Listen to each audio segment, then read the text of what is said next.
Magandang gabi mga kahuwan. Narito na ang weather update today. Sa kasalukuyan nga ay itong southwest monsoon o habagat ay sa extreme northern Luzon na lang nakakaapekto. Asahan nga natin sa Metro Manila at sa ating buong kapuluan yung partly cloudy to cloudy skies na may mga tsansa ng mga localized thunderstorms.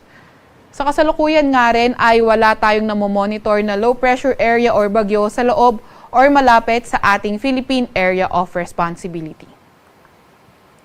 Para naman sa lagay na ating panahon bukas, dahil nga may kahinaan na yung epekto ng hanging habagat sa ating bansa, asahan natin Metro Manila at sa buong Luzon ay partly cloudy to cloudy skies na may mga tsansa ng mga localized thunderstorms.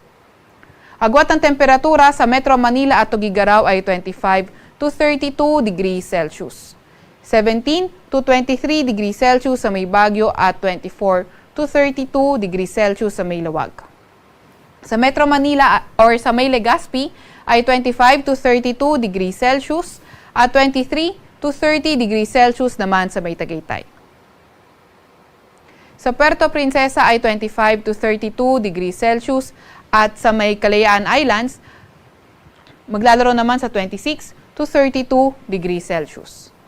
Para naman sa lagay ng panahon, Visayas at Mindanao area, asahan nga natin patuloy pa rin yung partly cloudy to cloudy skies condition, may mga tsansa ng mga localized thunderstorms. Agwat ng temperatura sa Iloilo City, Cebu, Tacloban at Cagayan de Oro, 26 to 32 degrees Celsius. 26 to 33 degrees Celsius sa may Davao at 25 to 33 degrees Celsius sa may Zamboanga. Meron pa nga rin tayong nakataas na gale warning sa northern at western seaboards ng northern Luzon, particularly sa may Batanes, sa may Babuyan Islands at sa may Ilocos Norte. Kaya kung maaari ay huwag munang pumalaot yung mga maliliit na sasakyang pandagat dahil magiging maalon hanggang sa napakaalon ng karagatan.